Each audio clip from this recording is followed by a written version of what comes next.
माणूस मेला की घरातली अशी बिरडून बिरडून रडते ती पाक. मग ह्यो कशाला गेला आणि त्यो कशाला गेला आणि त्याच्या जागी मी गेले असते तर घराचं वाटोळ झालं असतं तर काय लागा नाट केल्या का.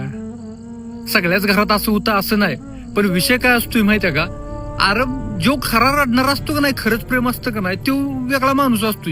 आणि जी बुंबलून बुंबलून नुसतीच रडते ती, काही वेळेला ती खोटं प्रेम असतंय.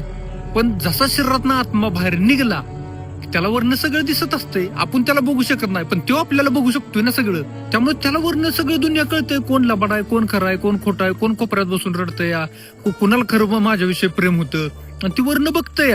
मेलेलं तिथं ती शरीर आहे, सगळं शरीर आहे की तिथं, निर्जीव शरीर आहे. एक जण म्हणतोय सोनं सोनं सोनं उचल, सोनं उचल. आलं लक्षात.